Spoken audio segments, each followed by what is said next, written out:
Hi, everyone. Okay, I'm gonna go with that. Yeah. You may not know that some few years ago, to be precise, from 2013 until early 2016, I consider myself as being the most sick child in the world. Basically, I was spending half of my life at a hospital, and I did everything the doctor required me to do. All the pills, diet, everything, but I was still sick. And one day, I woke up with this mindset. And if I'm in front of you today, it's because I recognize and discover the power of my mind, my faith, my mother, and my family. That's the reason why I chose this topic, mind over body. Because I do truly believe that if you can heal your mind, you can heal your life. What is this whole concept all about? Well, the mind is about mental processes, thought, and consciousness. The body is about the physical aspect of the brain, neurons, and how the brain is structured. And the mind over body concept is about how these two interact. Then why mind over body? Because the mind and the body are resilient, incredibly connected, and they have this inner ability to heal themselves. The only things they need sometimes is a little bit of help in the process. Your mind acts as a radio transmitter. It broadcasts thoughts, direction, and vibration into your life, whether you want or not. And you, as a person, get to choose the station it's tuned to. People use the power of the mind to overcome chronic illness, for example, anger, feeding control, addiction from alcohol, drugs, psychiatric diseases that we all know, depression, anxiety. But there's also this popular effect called the placebo and nocebo effect that we all know, that keeps showing the power of the mind. Dr. Ilgal and own studies was about taking 50 participants in a room and put them in deep trance through hypnosis. And while they were in trance, they just touched the participant with a pencil, but actually tell them they were touched by hot iron. Guess what happened? Those of them that were deeply in trance actually start having red marks appearing right where the pencil was touching them. Hot iron wasn't touching them, but the body materialized this reaction because their mind believed so much in the fact that they were touched by hot iron. Dr. Lisa Rankin, she's my favorite. She wrote this book called Mind Over Medicine. And the whole book is about describing the fact that actually medicine acts as a placebo. If in the process someone does not believe in the fact that it can be healed with the pills or any treatment, it won't heal. It's simple as that.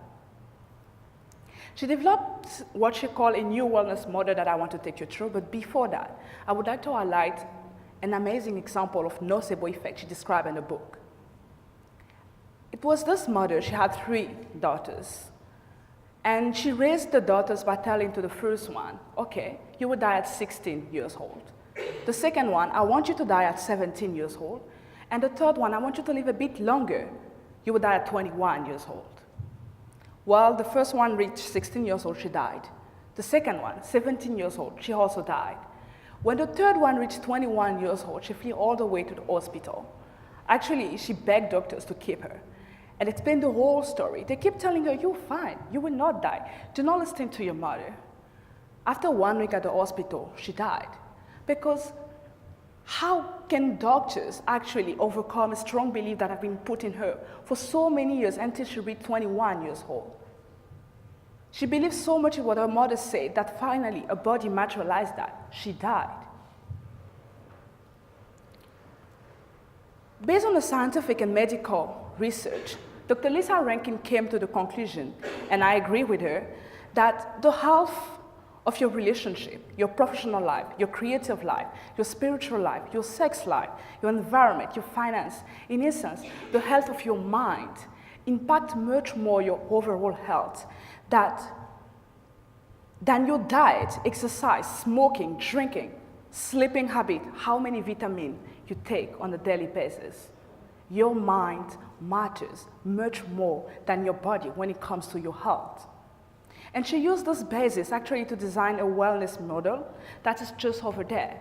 And instead of putting as a foundation the physical health, she put something she called actually the inner pilot light that we can simply call our inner self. She put the physical health as a top, because actually it's the most fragile and tangible. Everything that happens in our life, we can see it, feel it, touch it through our body, basically.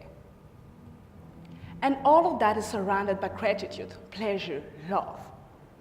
Well, if we know that we need an healthy mind, and to be able to have this healthy mind, we need to create an healthy environment for ourselves in order to have an healthy life. How do we achieve that? How to have an healthy mind?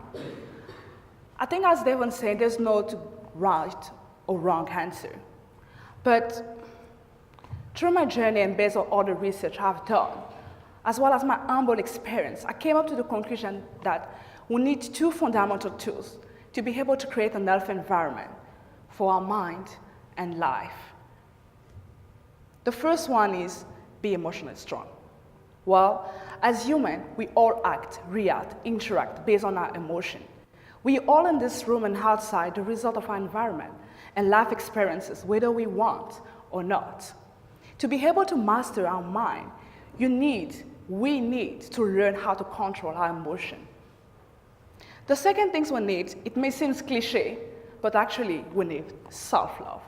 If you do not love and value yourself enough, there's no way you would take yourself through this journey, because it requires patience and commitment. Then, how to be emotionally strong. I find strong insight into looking at what people don't do than looking at what they do, actually. And this has been developed by a popular life coach, Andrew Chernoff. And I want to take you through the step that actually, he said emotionally strong people, do not do. And I do believe into that. They don't let negativity and drama get the best of them in life. Tune out negativity to make room for positivity in every single situation that occur in their life. They don't think they need more to be happy. They learn contentment while they're really working hard for what they want. They don't compare their journey to everyone else. They're intelligent enough to understand that actually everyone is different and have a different journey.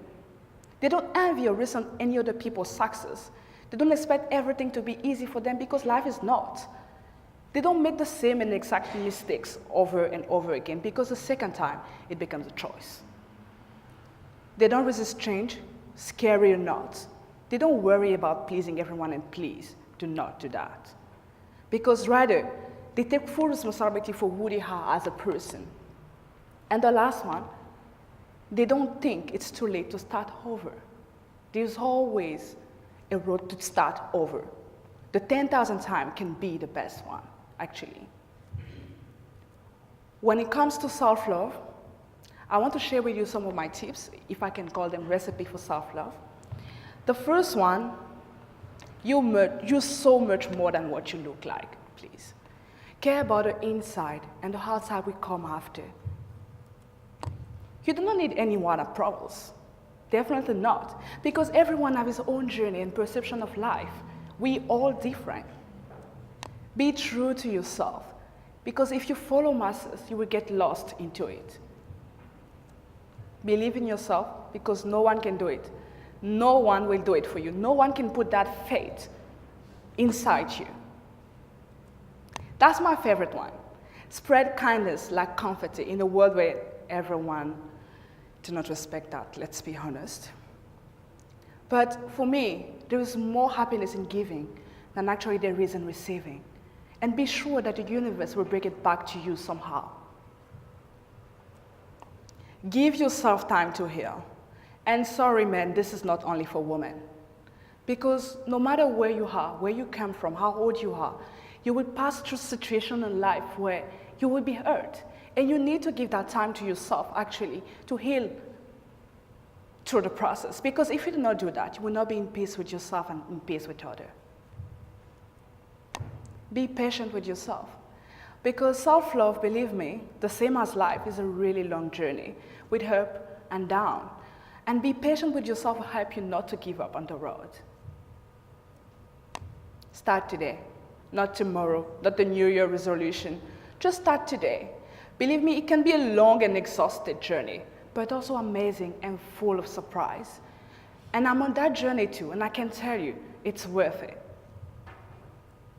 I want to finish this talk with this quote that I found on the internet. I really don't know who William James is, but I do really appreciate what he said. And he said, "The greatest revolution of our generation is the discovery that human beings, by changing the inner attitudes of their mind, can change the harder aspect of their life. By healing your mind, creating that healthy environment for your mind, you will be able to care for yourself and defining a more healthy environment for your life in general." To all my people, thank you for this incredible year. I learned a lot with you, struggle, challenges, but I really learned a lot. And remember, you are all you can be. Just go on and be it. Thank you.